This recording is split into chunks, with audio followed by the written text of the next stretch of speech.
I didn't even know, like, even back in the 80s, early 90s, it was albums that was probably like 45 minutes, 30 minutes. Yeah. Like Michael Jackson, I think it was Thriller.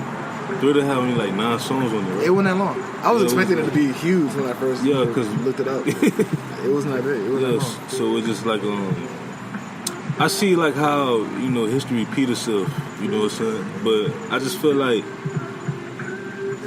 at first I thought it was like the fans' fault.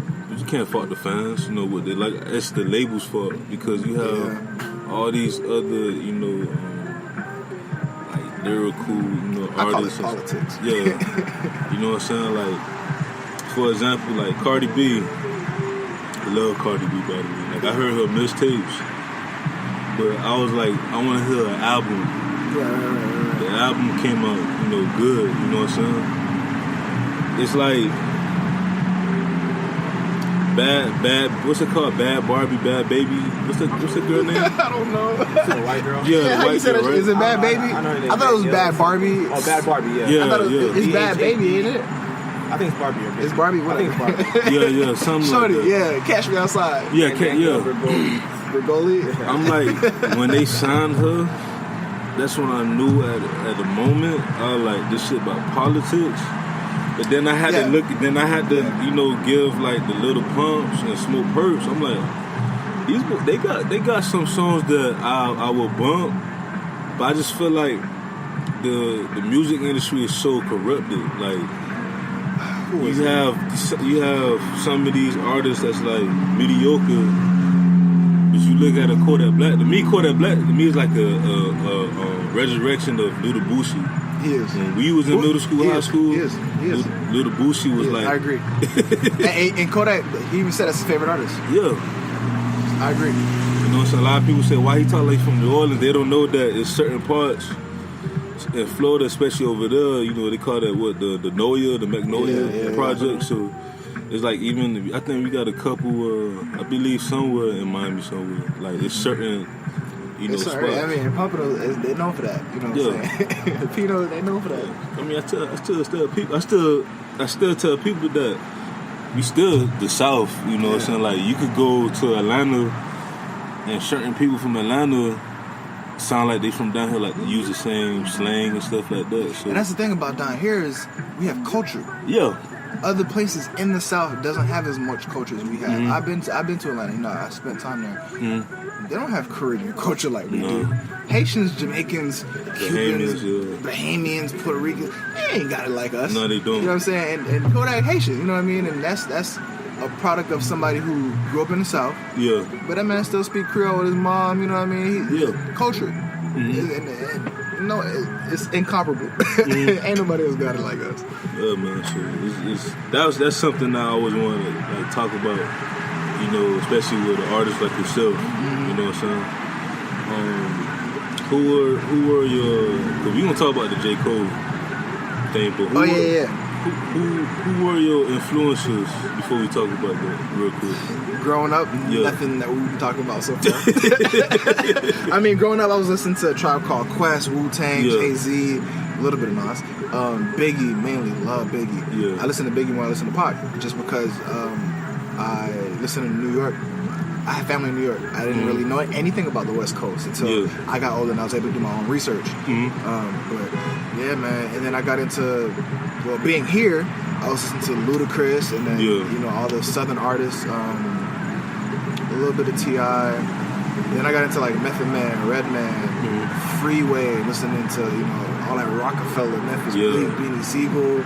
That was the good old days. Yeah, you know what I mean? 50 Cent was huge for me. G-Unit Beg for Mercy album in 03 was classic.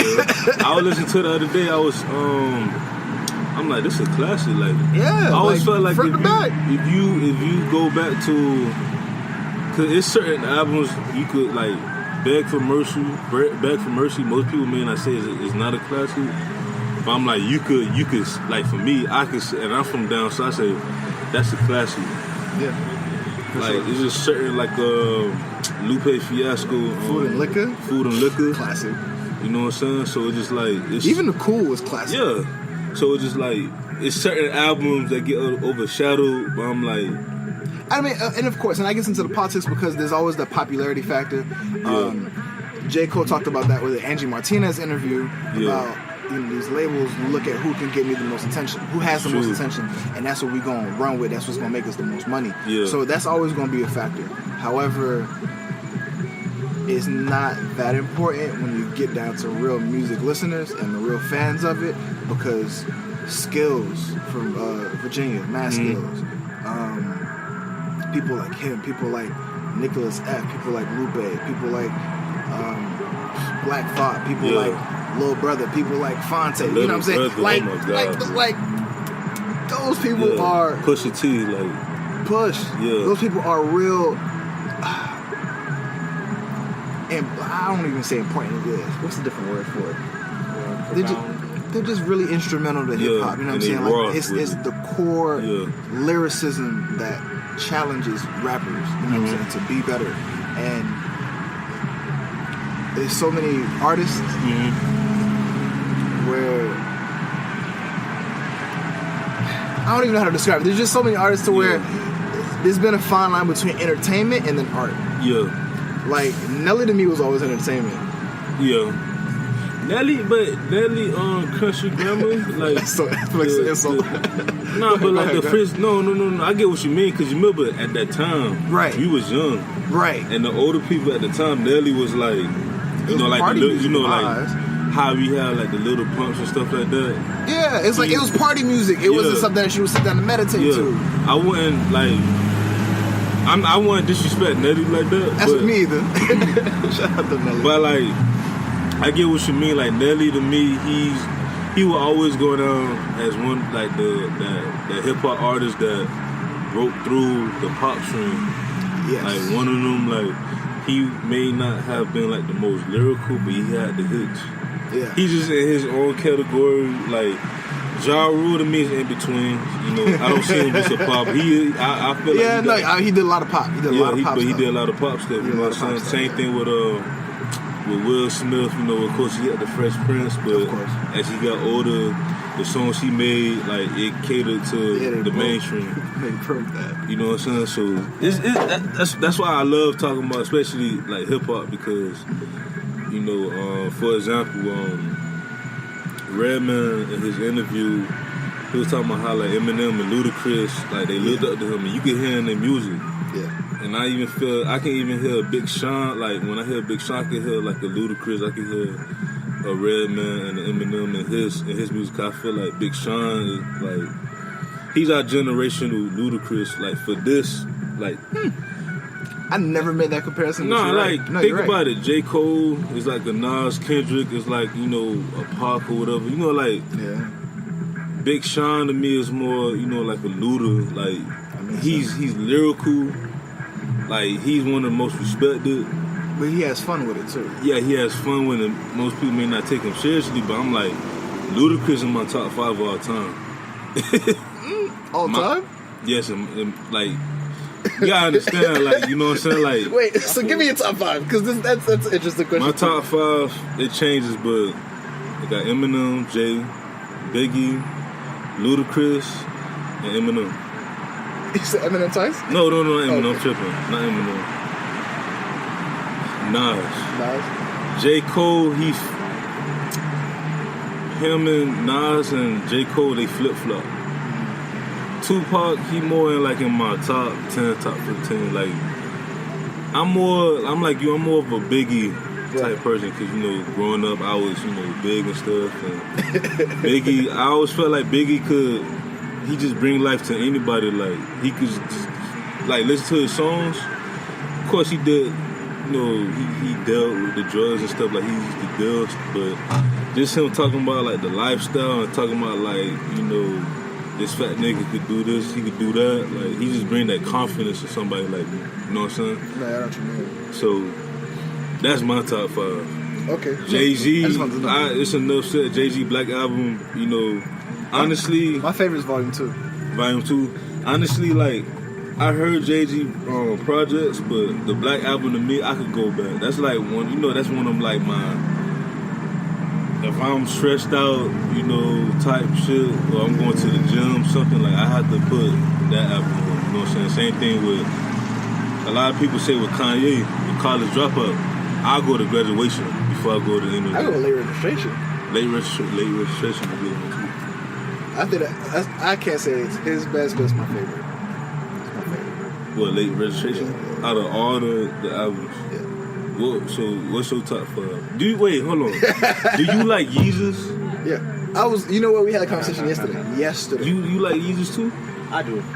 The reason, and you know what? Certain songs Y'all have to. I don't like the song I Am God. I Am a God. I don't like that song. But I like the Chief Keef song. Oh, I Can't Hold My Liquor? Yeah, I like that. That's one of my favorites. That's not hard. But why? Like, I guess I'm the only one. I gotta go back and listen to it.